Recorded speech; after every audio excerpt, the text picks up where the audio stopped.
اعوذ باللہ من الشیطان الرجیم بسم اللہ الرحمن الرحیم وآیۃ لہم الارض المیتہ احییناها واخرجنا منها حبا فمنہ یأکلون وجعلنا فیہا جنات من نخیل واعناب وفجرنا فیہا من العیون لِيَأْكُلُوا مِن ثَمَرِهِ وَمَا عَمِلَتْهُ أَيْدِيهِمْ أَفَلَا يَشْكُرُونَ سبحان الذي خلق الأزواج كلها مما تنبت الأرض ومن أنفسهم ومما لا يعلمون وآية لهم الليل نسلخ منه النهار فإذا هم مظلمون والشمس تجری لمستقر لها ذلك تقدیر العزیز العلیم والقمر قدرناه منازل حتى عاد كالعرجون القدیم لا الشمس ينبغي لها أن تدرك القمر ولا الليل سابق النهار وَكُلٌّ فِي فَلَكٍ يَسْبَحُونَ وَآيَةٌ لَّهُمْ أَنَّا حَمَلْنَا ذُرِّيَّتَهُمْ فِي الْفُلْكِ الْمَشْحُونِ وَخَلَقْنَا لَهُم مِّن مِّثْلِهِ مَا يَرْكَبُونَ وَإِن نَّشَأْ نُغْرِقْهُمْ فَلَا صَرِيخَ لَهُمْ وَلَا هُمْ يُنقَذُونَ إِلَّا رَحْمَةً مِّنَّا وَمَتَاعًا إِلَىٰ حِينٍ وَإِذَا قِيلَ لَهُمُ اتَّقُوا مَا بَيْنَ أَيْدِيكُمْ وَمَا خَلْفَكُمْ لَعَلَّكُمْ تُرْحَمُونَ وَمَا تَأْتِيهِم مِّنْ آيَةٍ مِّنْ آيَاتِ رَبِّهِمْ إِلَّا كَانُوا عَنْهَا مُعْرِضِينَ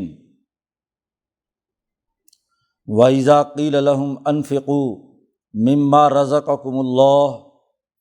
قَالَ الَّذِينَ كَفَرُوا لِلَّذِينَ آمَنُوا أَنُطْعِمُ مَن لَّوْ يَشَاءُ اللَّهُ أَطْعَمَهُ إِنْ أَنتُمْ إِلَّا فِي ضَلَالٍ مُّبِينٍ وَيَقُولُونَ مَتَىٰ هَٰذَا الْوَعْدُ إِن كُنتُمْ صَادِقِينَ مَا يَنظُرُونَ إِلَّا صَيْحَةً وَاحِدَةً تَأْخُذُهُمْ وَهُمْ يَخِصِّمُونَ فَلَا يَسْتَطِيعُونَ تَوْصِيَةً وَلَا إِلَىٰ أَهْلِهِمْ يَرْجِعُونَ صدق اللہ العظیم۔ یہ سورۃ یاسین کا رکوع ہے۔ اس سورۃ مبارکہ کا موضوع جیسے بتلایا گیا تھا کہ انسانی فطرت کو متنبع کرنے کے لیے یہ قرآن حکیم نازل کیا گیا ہے اور رسول اللہ صلی اللہ علیہ وسلم کو رسول بنا کر بھیجا گیا ہے۔ اس لیے قرآن حکیم کی یہاں قسم کھائی گئی، یاسین والقرآن الحکیم، اور بڑی تاکید کے ساتھ کہا گیا کہ انک لمن المرسلین، کہ آپ کو ہم نے رسول بنا کر بھیجا ہے۔ ہر چیز کی جو فطرت ہے اس کو درست راستے پر اپنی تکمیل کے لیے مواد مہیا کرنا، یہ کتاب مقدس قرآن حکیم کا پیغام ہے، اور رسول صلی اللہ علیہ وسلم اسی لیے دنیا میں آئے ہیں۔ گزشتہ کل جس رکوع کا ہم نے مطالعہ کیا تھا اس میں ایک بستی میں آنے والے انبیاء علیہم السلام کا تذکرہ کر کے یہ بتلایا تھا کہ کیسے انہوں نے فطرت انسانی کو آواز دی تھی، اور جو اس قوم کے صحیح افراد تھے جنہوں نے اپنی فطرت کی تکمیل کے لیے کوشش کی، تو اس نے بڑے واضح اعلان کے ساتھ یہ بات کہی تھی کہ وَمَا لِيَ لَا أَعْبُدُ الَّذِي فَطَرَنِي، مجھے کیا ہو گیا کہ جس خدا نے مجھے پیدا کیا ہے میں اس کی عبادت نہ کروں، اپنی فطرت کو نکھارنے کے لیے میں ان پیغمبروں کی بات نہ مانوں۔ تو واقعات پیچھے بیان کر کے یہ بات واضح کی تھی کہ ان مکے کے مشرکوں کو اپنے گرد و نواح کے واقعات دیکھ کر خاص طور پر جو قومیں تباہ و برباد ہوئی ہیں، یہ شام اور یمن کے سفر کرتے ہیں تو راستے میں عاد و سمود کے کھنڈرات موجود ہیں جن کو ہم نے تباہ و برباد کیا تھا، اس کے باوجود بھی ان کو یہ بات سمجھ میں نہیں آ رہی۔ اب انسانیت کو سمجھانے کے لیے اس رکوع میں 3 آیات اور نشانیاں بیان کی گئی ہیں جن کا آغاز ہی آیت سے کیا ہے۔ انہی آیات میں سے ایک چوتھی آیت یہ کتاب مقدس قرآن حکیم ہے۔ انسانی فطرت کو صحیح راستہ دکھانے کے لیے پہلے جو قدرتی آیات اور نشانیاں اس کائنات میں جاری ہیں کہ تکوینی طور پر زمین، سورج، چاند، ستارے اور یہاں اگنے والے نباتات، ان تمام میں کیسے نشو و ارتقاء ہوتا ہے اور وہ انسانیت کے لیے اپنے اپنی مفوضہ ذمہ داریوں کو کیسے ادا کرتے ہیں۔ اب چاہیے تو یہ تھا کہ جیسے یہ تمام نشانیاں ایک طے شدہ نظام کے تحت، اپنی فطرت کے تحت اپنے مفوضہ کام کر رہی ہیں، ایسے انسانوں کے سامنے بھی اس کتاب مقدس قرآن حکیم کی صورت میں ان کی فطرت کے نکھارنے کا نظام آیات قرآنی کی صورت میں آیا ہے۔ چنانچہ ان 2 آیات میں بڑی اہم ترین 2 قول ذکر کیے گئے ہیں۔ وَإِذَا قِيلَ لَهُمْ سے 2 قول کا تذکرہ ہے اور ان کی طرف سے ان کا غلط رد عمل کہ ان کو نہیں مان رہے، اور پھر ان کی سزا کا تذکرہ ہے۔ تو اس طرح اس رکوع میں انسانی فطرت کے لیے سمجھنے کے لیے چند نشانیوں اور پھر کتاب مقدس قرآن حکیم کی جو آیات جو دراصل تقوی اور انفاق مال پر مبنی ہیں، ان 2 کا تذکرہ کیا گیا ہے۔ ارشاد گرامی ہے کہ آیت اللہم الارض المیتہ، ان کے لیے پہلی نشانی تو غور و فکر کی یہ ہے، داعی کا کام ہے کہ اپنے مدعو کو گرد و پیش کے شواہد کے تناظر میں بات سمجھائے اور مثالیں دے کر اپنی بات اور اپنا پیغام سمجھایا جائے۔ تو ان کے سامنے ایک مثال رکھی جا رہی ہے، ایک نشانی اور ایک آیت بیان کی جا رہی ہے۔ ان کے لیے بڑی نشانی ہے مردہ زمین کی، بے آب و گیا اور بنجر زمین ہوتی ہے، پانی نہ ہونے کی وجہ سے، شور کلر کی وجہ سے زمین مردہ ہو چکی ہوتی ہے۔ آپ نے کبھی ایسی بنجر اور مردہ زمین دیکھی ہے؟ عرب کے صحرا میں تو ایسی بہت ساری زمینیں ہیں جن سے کچھ نہیں اگتا۔ احییناہا، اس مردہ زمین کو ہم زندہ کرتے ہیں۔ دور دراز سے بادل وہاں آتے ہیں، بارش برستی ہے اور کھیت اور کھلیان آباد ہوتے ہیں۔ احییناہا، ہم اسے زندہ کرتے ہیں۔ وَأَخْرَجْنَا مِنْهَا حَبًّا، اور پھر ہم ان میں سے دانے نکالتے ہیں، چیزیں اگتی ہیں۔ فَمِنْهُ يَأْكُلُونَ، جو فصل اگتی ہے اس سے یہ کھاتے ہیں۔ ذرا بتلائیں کہ کیا اللہ کے علاوہ کوئی اور خدا ہے جو بارش برساتا ہے اور پھر اس کے ذریعے سے فصلات اگتی ہیں؟ ان کے اندر تو یہ صلاحیت اور استعداد نہیں ہے۔ پیچھے اس فطرت کو درست رخ پر تسلیم کرنے والے نے کا ایک جملہ نقل کیا تھا کہ اَأَتَّخِذُ مِن دُونِهِ آلِهَةً، اللہ کو چھوڑ کر کوئی اور میں خدا بنا لوں تو بھلا وہ خدا مجھے رحمان کے غضب و ناراضگی سے اور اس کی تکلیف سے بچا سکتے ہیں؟ یریدن الرحمن بضر لا تغنی عنی شفاعتہم، جن کی تو یہ صلاحیت اور استعداد بھی نہیں کہ رحمان اگر مجھے نقصان پہنچانا چاہے تو یہ میری کوئی سفارش ہی کر سکے۔ تو کیا ذرا غور کرو، یہ بارش برساتا کون ہے؟ یہ پھل پھول اور فصلیں، تمہارے کھانے پینے کی چیزیں اگاتا کون ہے؟ اس سے یہ لوگ خود بھی کھاتے ہیں، جو کچھ ان کے پیٹ میں جا رہا ہے کیا اس پر غور و فکر کیا کہ یہ کس نے پیدا کیا ہے؟ احییناہا، ہم نے زمین زندہ کی، ہم اس سے نکالتے ہیں، اور نہ صرف فصلیں اگتی ہیں، دانے اگتے ہیں، گندم اگتی ہے، بلکہ جعلنا فیہا جنات من نخیل، بارش برستی ہے، پانی آتا ہے، تو اس زمین کے اندر کھجور کے باغات، انگوروں کے باغات، وہ بھی ہم پیدا کرتے ہیں۔ یہ تو زیادہ سے زیادہ اتنا ہی کرتے ہیں کہ ایک گٹھلی زمین میں ڈال دی، اب اس گٹھلی کے اندر نشو و ارتقاء، اس کا سوا باہر نکلتا ہے، کیا بھلا ان کا کوئی کردار ہے اس میں؟ اور وہ پھر بتدریج بڑھتے بڑھتے ایک بہت بڑا درخت بن جاتا ہے، اس کے پہلو میں ساتھ ہی انگور اگتا ہے،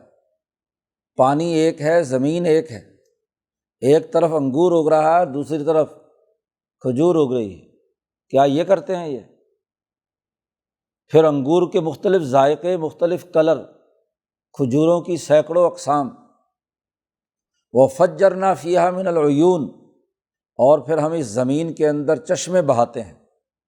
جی، کیا انہوں نے کبھی ایسے کام کیے ہیں جن کو یہ خدا بنا کر پوج رہے ہیں، یا خود انہوں نے کیے ہیں؟ فجرنا فیہا من العیون، یہ ہم باغات، یہ نہریں، یہ دریا، یہ تمام چیزیں جو اس زمین سے اگاتے ہیں، کیوں؟ لیأکلوا من ثمرہ، تاکہ یہ لوگ اس کا پھل فروٹ کھائیں، کھجور کھائیں، انگور کھائیں، انار کھائیں، وغیرہ وغیرہ۔ وما عملتہ ایدیہم، ان کے ہاتھوں نے ان میں سے کوئی کام بھی نہیں کیا، نہ ان کے ہاتھوں نے بارش برسائی، نہ انہوں نے درخت اگائے، نہ دانے اگائے، یہ صرف ایک ہی کام کرتے ہیں کہ یأکلون، بس کھا لیں، پھل جو ہیں وہ کھا لیں، ان کا جوس پی لیں۔ قرآن نے کہا ذرا غور کرو، مردہ زمین کو جب ہم زندہ کر دیتے ہیں تو انسانی دلوں کی جنہوں نے اپنی فطرت کو مردہ کیا ہوا ہے، اس قرآن سے اسے دوبارہ زندہ نہیں کر سکتے۔ 1000 سال بلکہ کئی ہزار سال ہو چکے ہیں ابراہیم اور اسماعیل کے بعد، اس مکہ مکرمہ میں کوئی ڈرانے والا نہیں آیا، ہزاروں سالوں سے یہ لوگ مردہ ہیں، تو کیا اب اس قرآن کے ذریعے سے ان کی فطرت کو دوبارہ نبوت کا پانی دے کر، نور الہی کے ذریعے سے ہم ان مردہ دلوں کو زندہ نہیں کر سکتے؟ کیا یہ زندگی بخش، حیات بخش پیغام نہیں ہے؟ ان کی فطرت کے نکھار کے لیے، ان کی فطرت کی ترقی کے لیے اس سے بڑھ کر اور پیغام کون سا ہوگا؟ لیکن یہ تمام کام دانے اگانے کا، بارش برسانے کا، پھل فروٹ اگانے کا، یہ سارا کام ہم کرتے ہیں۔ افلا یشکرون، کیا یہ شکر ادا نہیں کرتے؟ شکر کا تقاضا تو یہ تھا کہ ان تمام نعمتوں کو استعمال کر کے، جیسے ان میں ایک نئی حیات پیدا ہو کر ان کے سامنے آئی، گندم توانائی دیتی ہے، پھل فروٹ، انگور، کھجور ان کے جسم میں توانائی دیتے ہیں، تو کیا جیسے ان کی بہیمیت اور حیوانیت یا ان کا جسم انسانی ان توانائیوں سے بھرپور غذاؤں سے لطف اندوز ہوتا ہے، تو اپنی ملکیت کو ترقی دینے کے لیے یہ کیوں آگے نہیں بڑھتے؟ یہ زیادہ سے زیادہ چیزیں تو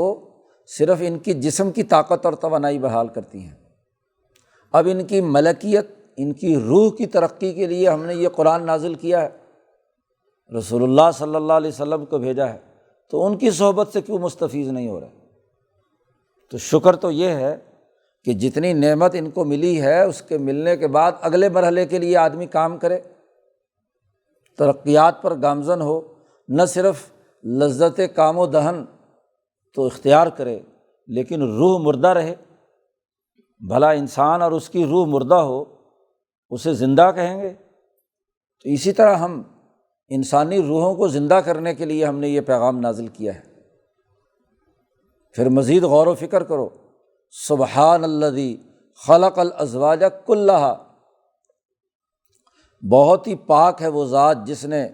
ہر چیز کا جوڑا جوڑا بنایا، کوئی چیز سنگل نہیں ہے، ہر ایک کا ایک جوڑا ہے، کھجور میں بھی ایک نر ہے اور ایک مادہ ہے،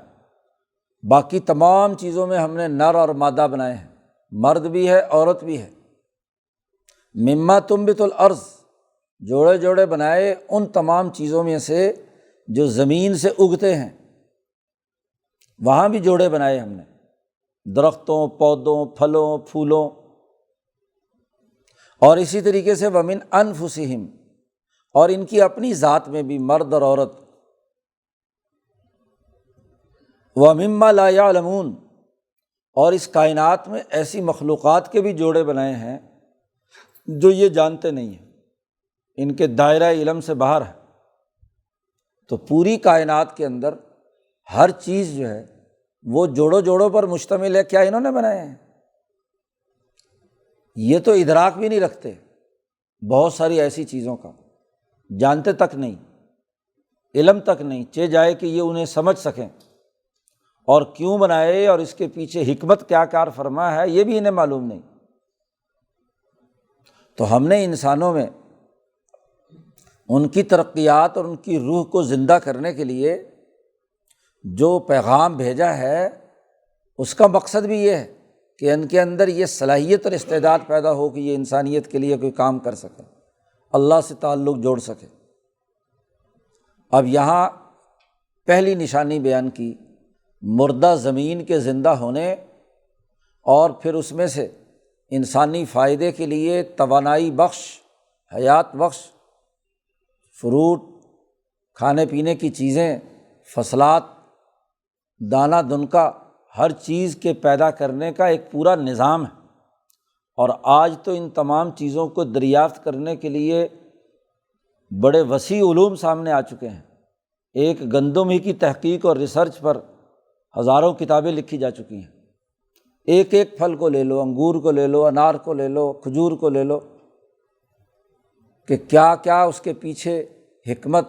راز پوشیدہ ہے، کس سسٹم کے تحت یہ ساری چیزیں تخلیق پذیر ہوتی ہیں اور انسانی جسم کے اندر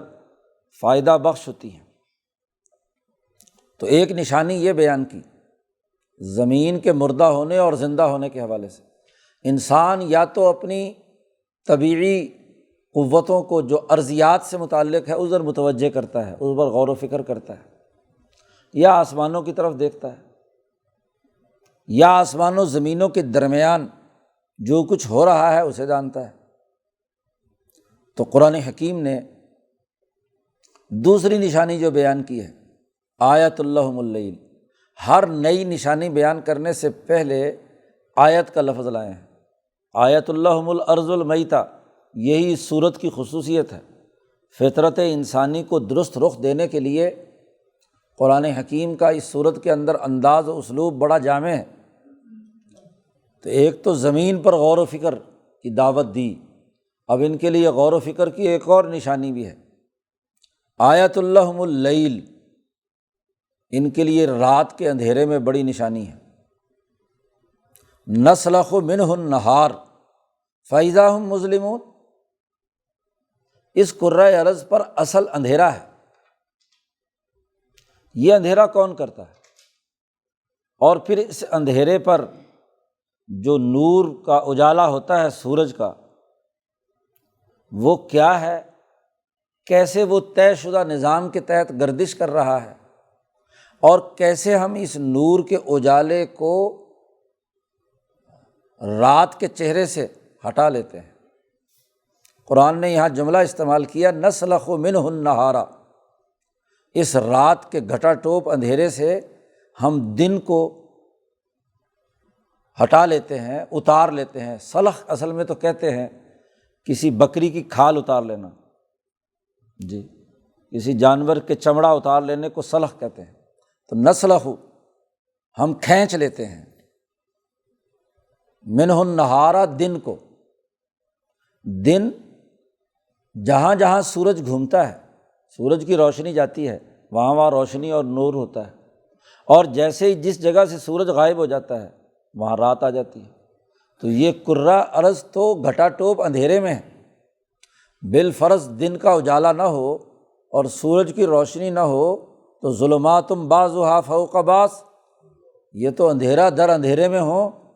اور اندھیرا انسان کی ساری توانائیوں کو کھا جاتا ہے جی، اس کو کام کرنے کی اس کے اندر صلاحیت ختم ہو جاتی، مفلوج ہو کر پڑ جاتا ہے۔ ایسے ہی اندھیرا چھاتا ہے تو بس بے سدھ جی نیند کی وادی میں گم ہو جاتا ہے، روح اس کی قبض ہو چکی، آدھی وفات ہو جاتی ہے اس کی جی، آدھی روح نکل گئی۔ وہ تو اللہ کہتے ہیں کہ دوبارہ ہم صبح کو تمہاری روح تمہارے جسم میں لوٹا دیتے ہیں۔ یہ کون لوٹاتا ہے؟ یہ بھی تو ہم ہی لوٹاتے ہیں۔ تو اصل اس کرۂ ارض پر تو تمہارے لیے رات تھی، دن کا اجالا ہم نے کیا، تو جب ہم سورج کو کھینچ لیتے ہیں تو فَإِذَا هُمْ مُظْلِمُونَ، یہ اس وقت گھٹا ٹوپ اندھیروں میں ہوتے ہیں۔ اب ان کو توانائی دینے کے لیے فلکیاتی نظام پر غور کیجیے کہ وَالشَّمْسُ تَجْرِی لِمُسْتَقَرٍّ لَہَا، اگر ایک دفعہ اندھیرا چھا جائے اور سورج روشنی کر کے غائب ہو جائے تو ان کی تو ترقی نہیں ہے، لیکن ہم نے ہر روز سورج کو ایک طے شدہ محور پر چلانے کا کام کیا ہوا ہے۔ وَالشَّمْسُ تَجْرِی، سورج چل رہا ہے، لِمُسْتَقَرٍّ لَہَا، اپنے محور اور اپنے مدار پر۔ سورج کی بھی تو اپنی گردش ہے، وہ بھی تو اپنے مدار پر کیا ہے، اور جب وہ اپنے مدار پر گھومتا ہے محور پر، تو اپنے ساتھ تمام جتنے سیارات ہیں، زمین ہے، مریخ ہے، مشتری ہے، اس کی گردش کا بھی ایک نظام اس نظام شمسی کے ساتھ چل رہا ہے۔ تو سورج کے محور اور اس کی گردش سے جاری ہونے سے تمام سیارات گردش میں ہیں، اپنے نظام کے ساتھ ان کا سائیکل چل رہا ہے۔ زمین بھی ایک خاص رفتار کے ساتھ سورج کے گرد گھومتی ہے، مریخ اور مشتری بھی جی تمام سیارات بھی اس کے گرد گھوم رہے ہیں، چاند بھی اس کے گرد گھوم رہا ہے۔ تو یہاں سورج کی جاری ہونے سے مطلب پورا نظام شمسی، تو پورا نظام شمسی چل رہا ہے۔ ذالک تقدیر العزیز العلیم، اور یہ زبردست اور علم رکھنے والی ذات کی تقدیر ہے، بنایا ہوا سسٹم ہے۔ شاہ صاحب تقدیر کا ترجمہ کرتے ہیں وہ سسٹم جس میں مختلف اور متضاد چیزیں ایک نظام میں پروئے ہوئے ہوتے ہیں اور اپنے اپنے محور پر گردش کر رہے ہیں۔ پرانی بطلیموسی سائنس کے تحت جو مفسرین پہلے گزرے ہیں، انہوں نے اس آیت سے اپنے زمانے کے فلسفے کو ثابت کرنے کے لیے، سائنس کو ثابت کرنے کے لیے کہ سورج زمین کے گرد گردش کر رہا ہے کا واہمہ پیدا کیا ہے، اور اس کے مطابق انہوں نے یہاں تفسیروں کی تفسیریں بھری ہوئی ہیں کہ جی دیکھیے جو قرآن یہ کہتا ہے کہ سورج زمین کے چاروں طرف گردش کر رہا ہے، حالانکہ اس آیت میں کہیں بھی یہ بات بیان نہیں کی کہ زمین کے گرد چل رہا ہے۔ غیر مدنیت کی، غیر تمدنی اور غیر تہذیبی گفتگو کی جاتی ہے جی، وہاں شور مچایا جاتا ہے کہ جی اسلام میں تو قرآن نے کہا ہے وَالشَّمْسُ تَجْرِی لِمُسْتَقَرٍّ لَہَا، کہ سورج زمین کے گرد گھوم رہا ہے، حالانکہ اس آیت میں کہیں یہ نہیں لکھا ہوا کہ جی سورج زمین کے گرد گھوم رہا ہے۔ یہاں تو مطلقاً اتنی بات کہی ہے کہ وَالشَّمْسُ تَجْرِی لِمُسْتَقَرٍّ لَہَا کہا ہے، ہا ضمیر مؤنث کی ہے، عربی میں سورج مؤنث ہے، تو سورج جو ہے وہ مؤنث ہے، اس لیے تجری لمستقر لہا، سورج اپنے مدار پر، اپنے محور پر، اپنے مستقر پر، اس کو مستقر کہا ہے، یعنی جہاں وہ قرار پکڑے ہوئے ہے اپنے مستقر پر، وہیں جاری ہے اپنی اس کی گردش، اور اس کی اس گردش کے نتیجے میں جتنے اس کے ساتھ وابستہ سیارے ہیں جی وہ تمام کے تمام اس نظام کے تحت گردش کر رہے ہیں۔ اور چونکہ تقدیر کا لفظ آگے استعمال کیا ہے، تقدیر اسی لیے ضرورت پیش آتی ہے کہ متضاد خصوصیات کی حامل چیزوں کو جب ایک مربوط نظام کے اندر سسٹم میں پرویا جائے تو اسی کو تقدیر کہتے ہیں۔ اگر خالی سورج ہی کی بات ہوتی جی تو پھر کیا ہے، ہاں جی باقی سیارات نہ ہوتے تو اس کے لیے تقدیر کی کیا ضرورت تھی؟ وہ تو اپنی فطرت پر کام کر رہا ہے، اس کے ساتھ جڑے ہوئے اتنے لاکھوں ستارے اور سیارے ہیں، وہ ایک طے شدہ نظام کے تحت حرکت کر رہے ہیں۔ ذالک تقدیر العزیز العلیم۔ نہ صرف سورج بلکہ اسی نظام کے ساتھ ہم نے چاند کی بھی منزلیں طے کی ہیں، والقمر قدرناہ منازل، چاند کی بھی ہم نے اسی سسٹم کے اندر، اسی تقدیر کے اندر چاند کا بھی اپنا ایک نظام ہے، اس کی بھی منزلیں مقرر کر دی ہیں۔ 28-29 منزلیں ہیں۔ 28 منزلیں مکمل کرنے کے بعد چاند پھر دوبارہ حتیٰ عاد کالعرجون القدیم، وہ پھر لوٹ آتا ہے، ہاں جی، ایک کھجور کی خشک پرانی قدیم زمانے کی کسی ٹہنی کی صورت میں۔ جب سب سے پہلا چاند نکلتا ہے تو انتہائی مری ہوئی روشنی، ہاں جی، اور بہت ہی باریک، تو عربوں کو سمجھانے کے لیے، عربوں کے ہاں کھجوریں اگتی تھیں، اور کھجوروں میں جو بڑے بڑے ٹہنے ہوتے ہیں جب وہ خشک ہو جاتے ہیں تو سکڑ کر اس کا جو پتا ہوتا ہے وہ سکڑ کر معمولی سی باریک سی ایک ٹہنی بن جاتا ہے، اور اگر 1-2 سال کا ہو تو پھر بھی اس میں کچھ جان ہوتی ہے، لیکن جو القدیم ہو، بہت ہی پرانی کوئی، تو وہ بہت ہی باریک اور خشک ہو کر، ہاں جی، معمولی سی رہ جاتی ہے۔ تو چاند جب نکلتا ہے پہلا چاند تو اس کو تشبیہ دی کہ کل عرجون القدیم، قدیم زمانے کی ایک خشک کھجور کی ٹہنی کی طرح نظر آتا ہے۔ اور پھر جیسے جیسے آگے 14-15 دن تک مزید بڑھتا ہے، اور 14ویں کو کیا ہے، پورا چاند سامنے آ جاتا ہے، اور پھر گھٹنا شروع ہوتا ہے۔ تو یہ جو چاند کا گھٹنا بڑھنا ہے، اور اس کی جو منازل طے کی ہیں، 28 منزلیں، ہاں جی، ہم نے طے کی ہیں، تو ایک طے شدہ نظام کے تحت ہے۔ چاند کو سورج کے گرد گھومنا ہے، لیکن وہ اپنے اپنی منزلوں اور اپنے اپنے حساب سے اس نے کیا ہے، گردش کرنی ہے۔ اب ایک اور بڑی اہم بات فرمائی، للشمس ینبغی لہا ان تدرک القمر، چاند کی رفتار اتنی تیز ہے کہ وہ مہینے کے اندر اپنی گردش مکمل کر لیتا ہے جی، جبکہ سورج کی گردش یا سورج کا اپنے محور پر گردش کرنا، چلنا، وہ سال میں جا کر جی 365 دن اس کے پورے ہوتے ہیں، دونوں طرف مشرق اور مغرب سے طلوع اور غروب کے تناظر میں۔ تو سورج کے لیے قطعی یہ اجازت نہیں ہے کہ ینبغی لہا ان تدرک القمر، کہ وہ چاند کی منزلوں کو پا سکے۔ چاند اور سورج دونوں برابر آتے ہیں، ہاں جی، چاند کی گردش میں، ہاں جی، 28 دن کے بعد، اس لیے نظر نہیں آتا اس وقت، وہ سورج کی اوٹ میں ہوتا ہے اس لیے نظر نہیں آتا، اور جب درمیان میں سورج حائل ہو جاتا ہے تب نظر نہیں آتا وہ چاند، اور اگلی تاریخ سے پھر چاند شروع ہو گیا۔ حضرت شاہ صاحب فرماتے ہیں یہ نہیں کہا کہ للقمر ینبغی لہا ان تدرک الشمس، کیونکہ سورج جو ہے وہ چاند کو نہیں پا سکتا، یعنی نظام شمسی کی پورا فلکیاتی نظام پر غور کریں تو سورج کا معاملہ ایسا ہے کہ وہ چاند کو نہیں پکڑ سکتا، چاند کا معاملہ ایسا ہے کہ وہ اس کو، ہاں جی، 28 دن کے بعد کیا ہے، پکڑ لیتا ہے، یعنی اس کے بالکل محاذات میں آ جاتا ہے، اور دوبارہ پھر تیزی سے گردش کر کے، ہاں جی، وہاں پہنچ جاتا ہے۔ تو قرآن نے کہا للشمس ینبغی لہا، سورج کے لیے یہ قطعی مناسب نہیں ہے کہ ان تدرک القمر، کہ وہ چاند کو پکڑ لے۔ اور اگلی بات کہی وللیل سابق النہار، طے شدہ نظام سورج کے نکلنے کا، دن رات کے مقرر ہونے کا ایسا ہے کہ کسی اندھیرے کو، رات کو یہ طاقت نہیں کہ وہ دن سے آگے بڑھ جائے، یعنی جو دن کے اوقات کار مقرر ہے پورے سال کے اور رات کے، تو رات چونکہ اس کرۂ ارض پر اندھیرا ہے، روشنی جو کچھ ہو رہی ہے وہ سورج کی وجہ سے ہو رہی ہے، تو یہ کہ رات وہ سورج پر چھا کر اس کے طلوع ہونے کو لیٹ کر دے، ایسا نہیں ہو سکتا۔ تو پورے فلکیاتی نظام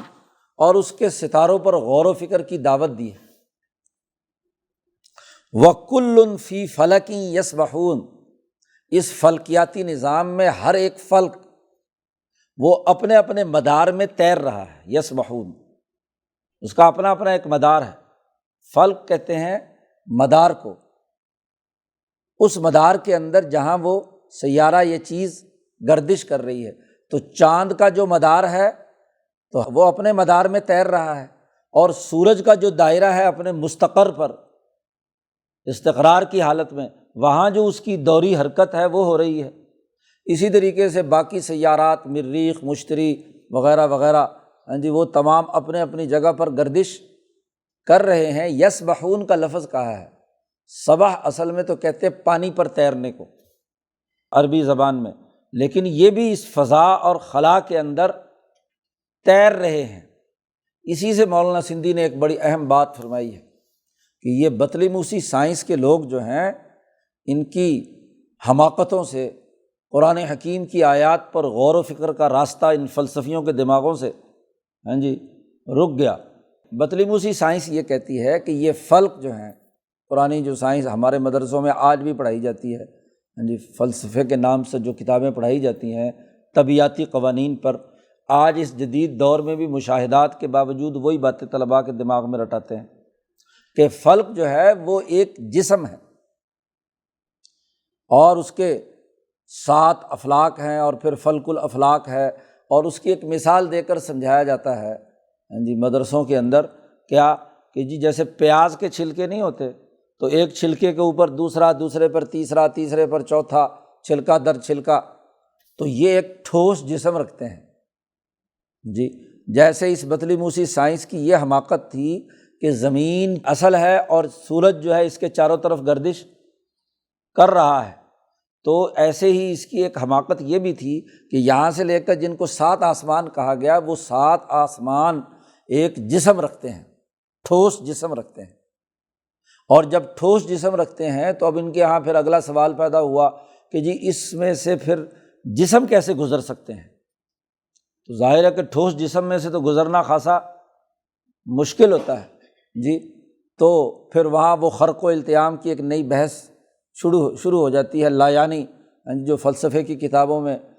علماء کا ذہن خراب کرتی ہے، نہ ادھر کا نہ ادھر کا، پرانی فضول۔ مولانا سندھی نے کہا کہ اصل بات ولی اللہ فلسفی میں ثابت ہو چکی ہے۔ شاہ صاحب نے ان تمام افلاک کے بارے میں کہا کہ یہ اجسام طبیعیہ عناصر کی طرح نہیں رکھتے، بلکہ یہ اجسام مثالیہ ہیں۔ ان کے جو افلاک ہیں یہ ایک عالم مثال کے تناظر میں کیونکہ اس پوری کائنات کے اندر مثال بھرا ہوا ہے، ایسی فضا،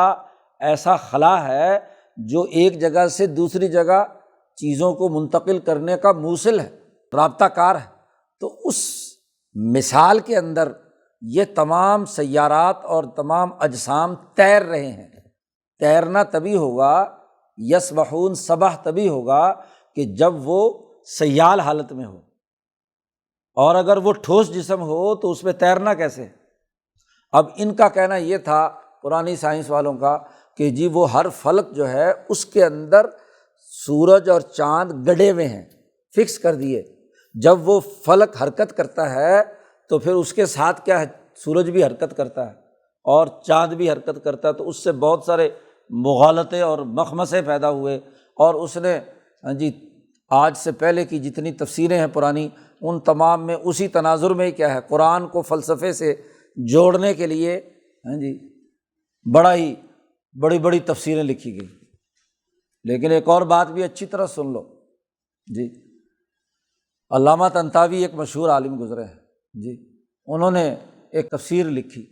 اور اس میں جدید سائنس نے جو چیزیں دریافت کی تھی اس زمانے میں، آج سے کوئی 70-80 سال پہلے، اس زمانے کی جو دریافت شدہ تھی، انہوں نے پرانی تفسیر کو رد کیا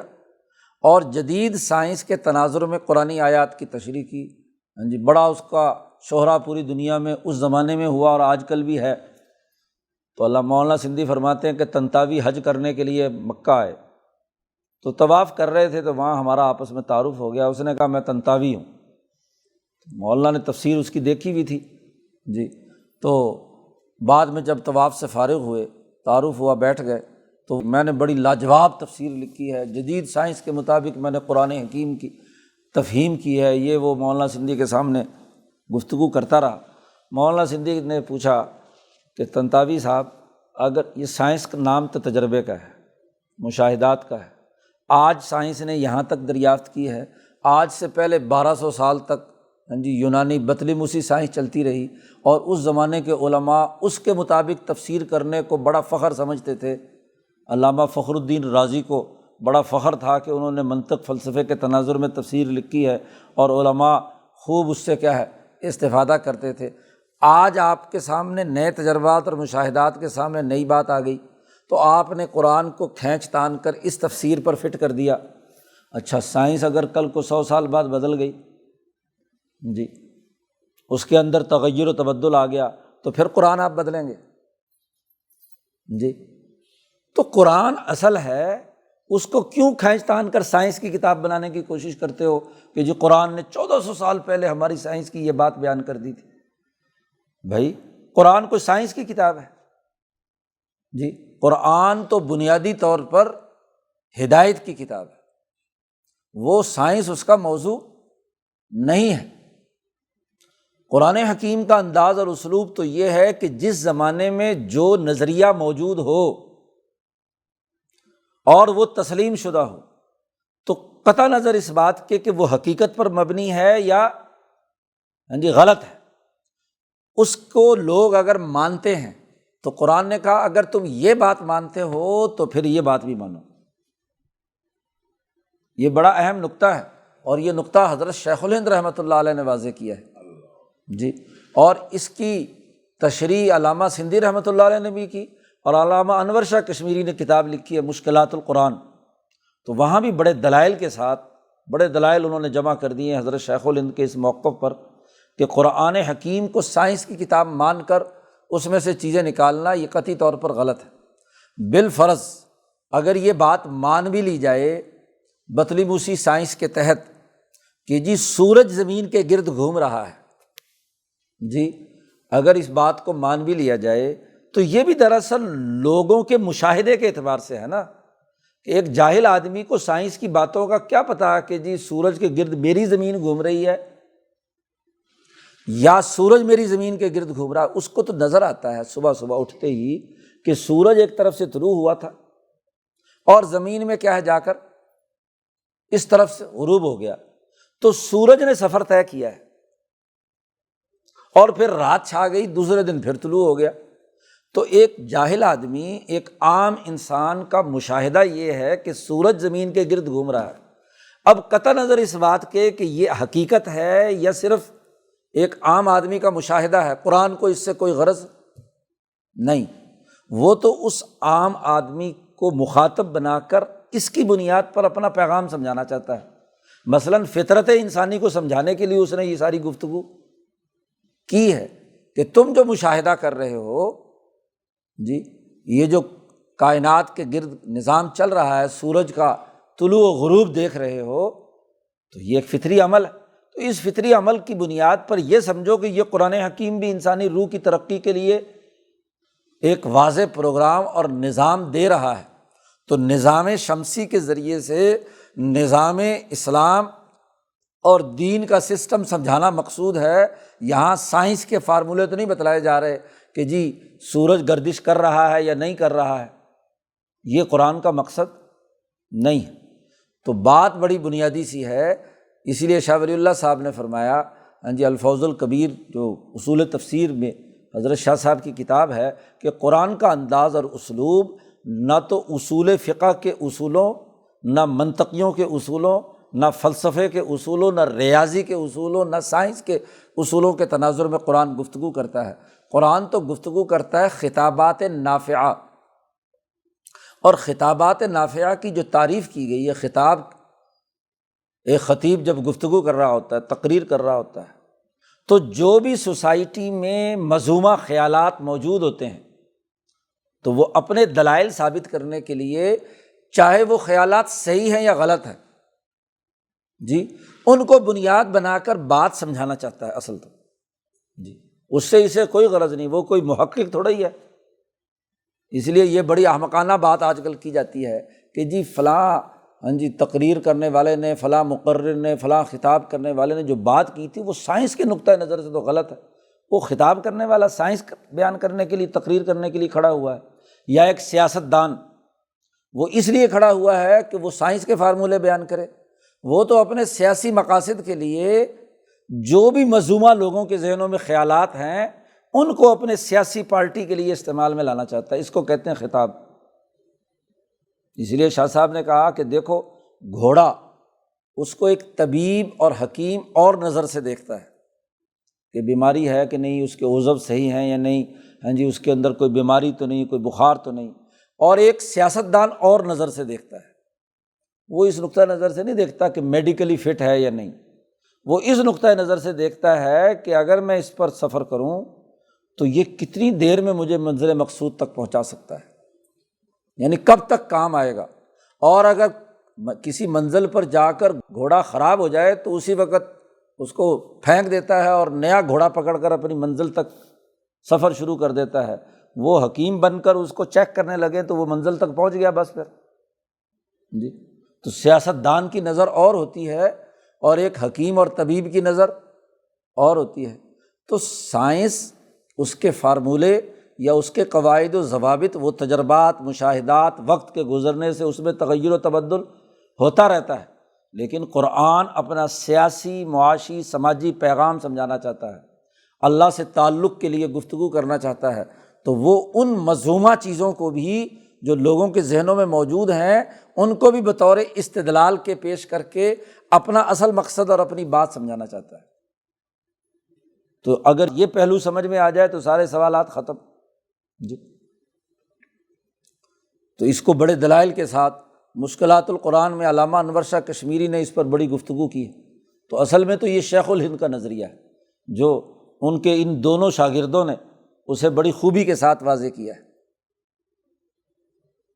دو نشانیاں ہو گئی، زمین پر غور و فکر کی دعوت دی،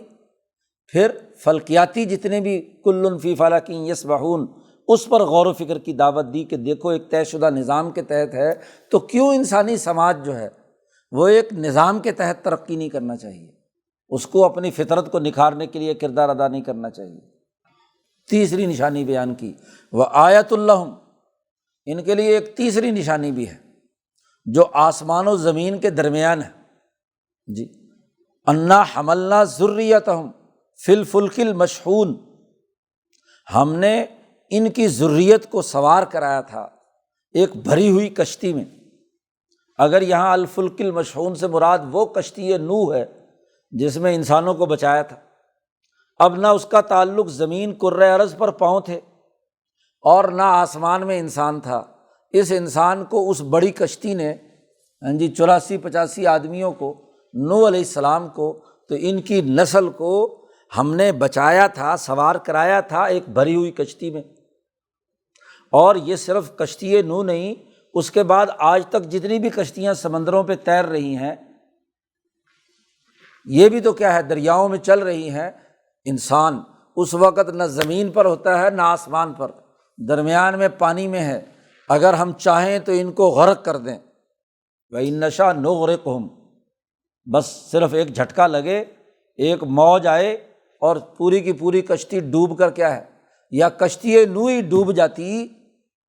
تو پھر تم کہاں ہوتے تمہاری تو ساری کی ساری ذریت ہی کیا ہے۔ تو جیسے مردہ زمین کو ہم نے زندہ کیا تھا، ایسے ہی نوح علیہ السلام کے زمانے میں جو انسانیت مردہ ہو چکی تھی، ہم نے تمہیں اس کشتی میں سوار کر کے تمہیں زندگی بخشی تھی، اور تمہاری جو جسمانی زندگی ہم نے بخشی، تو اب تمہاری روح کی ترقی کے لیے پروگرام لائے ہیں، تو یہ کیوں نہیں مانتے تم؟ اسی طرح جب تم نہ زمین پر ہو نہ آسمان پر، پانی پر کشتیوں میں سفر کر رہے ہو، تو اس وقت تمہاری اس کشتی کو کون سنبھالا دیتا ہے؟ اسی لیے عربوں کے ملاح جب کشتی میں سوار ہوتے تھے اور کہیں طوفان آتا تو ملاح فوراً اعلان کرتا کہ جس کے پاس کوئی بت شت ہے، کوئی لات منات عزا ہے، وہ سمندر میں پھینکو اور گر گڑا کر صرف اللہ رحمان کو پکارو، تب تو تمہاری کشتی بچے گی، ورنہ نہیں بچے گی۔ اکرمہ ابن ابی جہل جب مکہ فتح کے بعد یہاں سے بھاگا اور جدہ جا کر کشتی میں سوار ہو کر دوسرے ملکوں میں حبشہ وبشہ ادھر ادھر جانے کے چکر میں تھا، تو کشتی میں سوار ہو کر جب بیچ منجھدار میں کشتی پہنچی تو ملا نے کہا کہ بھائی اب یہاں لات منات عزیٰ نہیں چلیں گے، یہ سب اٹھاؤ اور بت اور پھینک دو، اور اب تو محمد صلی اللہ علیہ وسلم کے خدا کو پوجنا پڑے گا۔ کہو لا الہ الا اللہ، کلمہ پڑھو گے تو بچ سکتے ہو ورنہ نہیں۔ تو اکرمہ نے کہا عقل تو تھی نہ کچھ۔ اکرمہ نے کہا کہ جس محمد صلی اللہ علیہ وسلم سے جان چھڑا کر بھاگا جا رہا ہوں، جس کلمے سے بھاگ کر کشتی میں بیٹھا تھا، اسی کشتی کے اندر ہچکولے کھا رہی ہے، تو ملا کہتا ہے کہ بھی یہاں تو کلمہ پڑھنا پڑے گا، تو پھر بھاگنے کا کیا فائدہ؟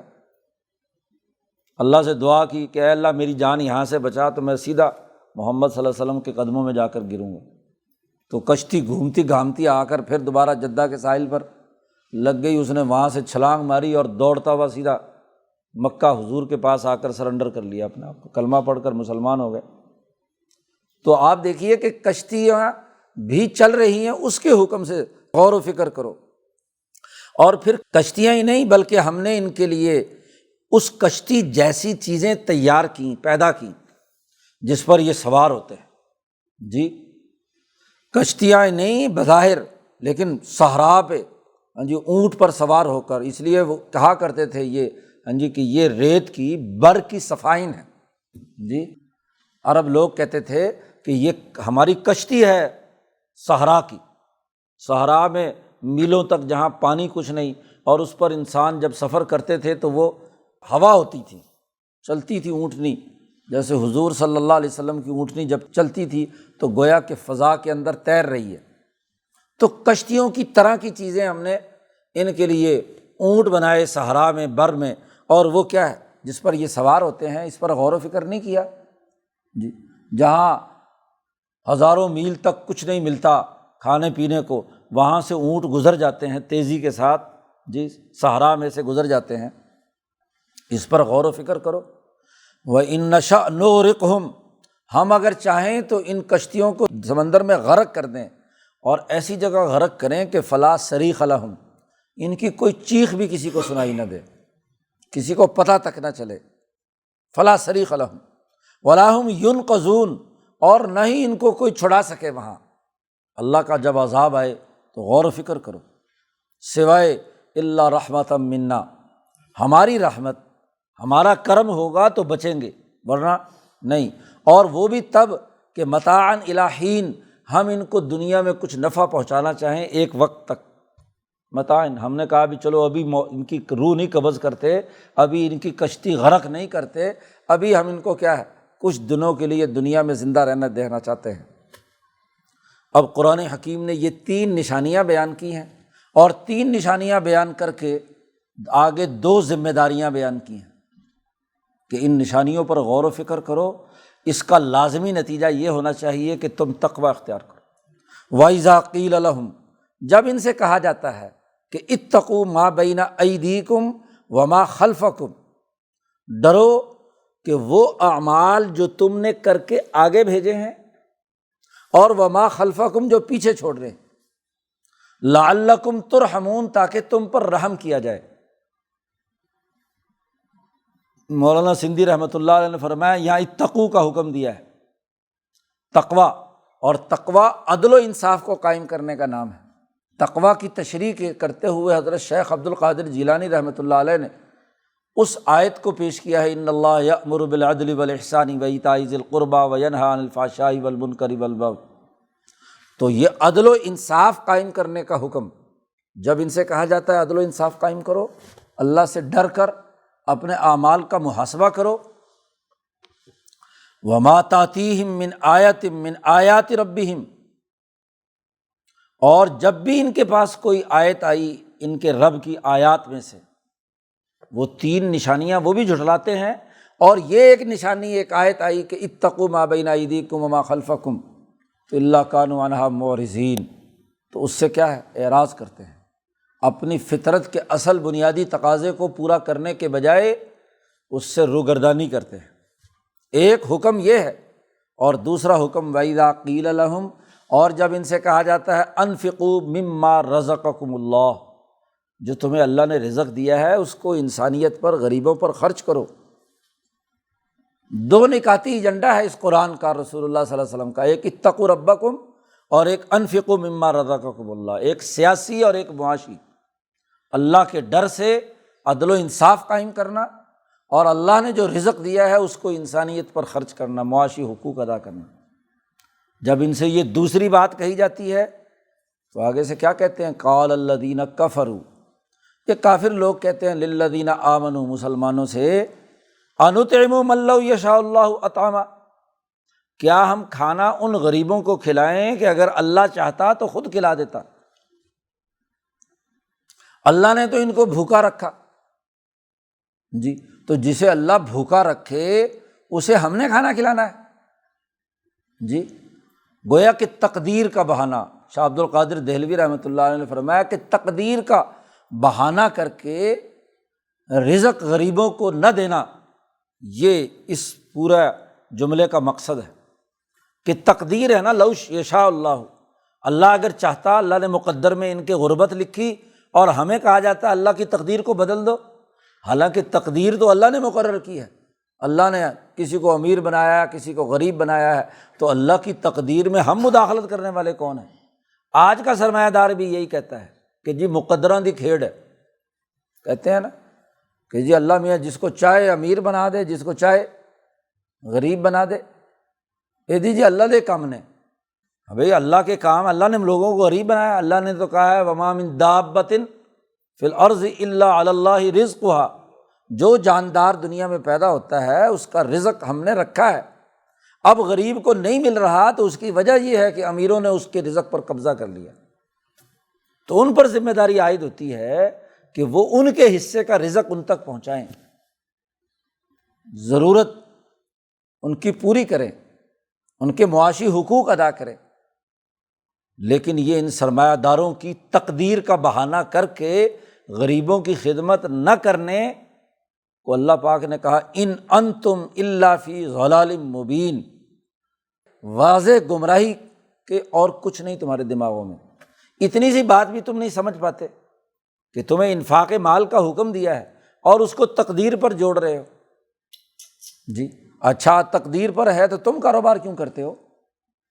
مقدروں کی کھیڑ ہے تو خود بخود لقمے بن کر تمہارے منہ میں آ جائیں گے۔ تم یہ محنت مشقت اور تم یہ اپنی کمپنیاں بنانے، تم یہ کاروبار کرنے کا کام کیوں کرتے ہو؟ اگر ہر چیز مقدر میں اللہ نے اس طرح لکھی ہے کہ لقمے بنا بنا کر ہر ایک کے منہ میں ڈالے گا، رزق پہنچائے گا،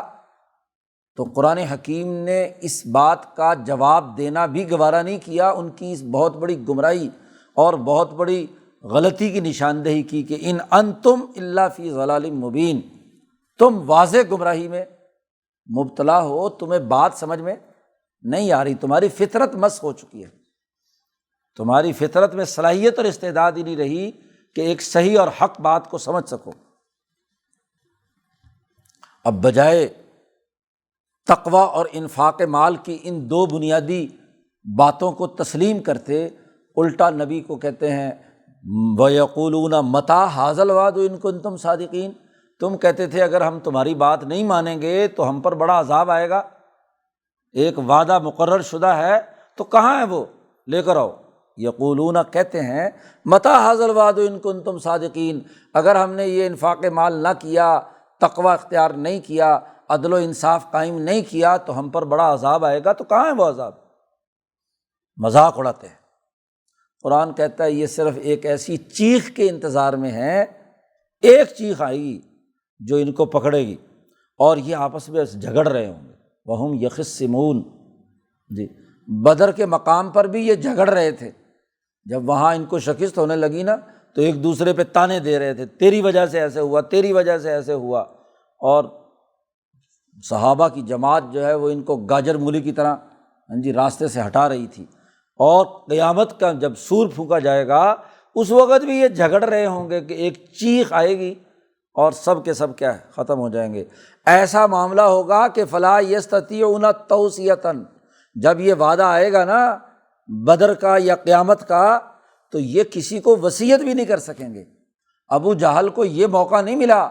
ان دو نوجوانوں نے جنہوں نے ابو جہل پر حملہ کیا بدر میں، کہ وہ اپنے بیٹے کو بلا کر وصیت ہی کر سکے کہ بیٹا فلانے فلانے کا کام رہتا ہے۔ وہ تو آیا تھا بڑے تکبر اور غرور سے کہ نبی اکرم صلی اللہ علیہ وسلم اور ان کی جماعت کو میں راستے سے ہٹا کر اپنی سلطنت وسیع کر لوں گا۔ جب عذاب آئے گا تو لا یستطیعون توصیۃ، یہ وصیت بھی کسی کو کرنے کی طاقت نہیں رکھیں گے، اور ولا الی اہلہم یرجعون، اور نہ ہی یہ اپنے مکہ میں واپس پہنچ سکیں گے اپنے رشتہ داروں کے پاس۔ الی اہلہم یرجعون، قیامت کے ساتھ تو بہت بعد کی بات ہے اس آیت کو فٹ کرنا۔ سب سے پہلے تو اہلہم یرجعون تو تبھی ہوگا کہ اہل پیچھے موجود ہو زندہ، اور جب سور پھونکا جائے گا اس وقت تو کیا ہوگا، کون اہل اور کون، وہاں تو زیادہ تر کیا ہے، یعنی گویا کہ مکمل نفی، کیونکہ اہل بھی تو اپنی جگہ پر ختم ہو چکے ہوں گے جی، تو وہاں پر بھی لوٹنے کی ان کے پاس کوئی طاقت اور استطاعت نہیں ہوگی۔ اور بدر میں بھی ان کو موقع نہیں ملا کہ یہ جان بچا کر بھاگ کر ولا الی اہلہم یرجعون پہنچ جاتے۔ یہ 70 بڑے بڑے سردار جو زیادہ تماشا لگاتے تھے، جو زیادہ استہزاء اور مذاق کرتے تھے، وہ سب کے سب کیا ہے، ہٹا دیے گئے۔ تو نہ وصیت کی ان کو اندر طاقت، نہ واپس لوٹنے کی طاقت۔ تو قرآن حکیم نے اس رکوع میں 3 بنیادی نشانیاں غور و فکر کے لیے سامنے رکھیں، اور پھر 2 بنیادی احکامات دیے کہ اتقوا ربکم اور انفقوا مما رزقکم اللہ۔ یہ فطرت تھی تمہاری، اس فطرت کو قبول کرو گے تو کامیاب ہے، اور اگر نہیں قبول کرو گے تو پھر گرفت میں آؤ گے۔ ایک چیخ کی مار ہو، ایک سور پھونکا جائے گا، ایک آواز آئے گی، ایک طبلِ جنگ بجے گا، بدر میں جیسے بجا، تو بس راستے سے ہٹا دیے جاؤ گے۔ تو فطرت انسانی کو سوچنے سمجھنے کے بڑے مواقع اس صورت مبارکہ میں، اس رکوع میں خاص طور پر بیان کیے گئے۔ اللہ تعالیٰ قرآن حکیم کو سمجھنے اور اس پر عمل کرنے کی توفیق عطا فرمائے۔ اللہم صلی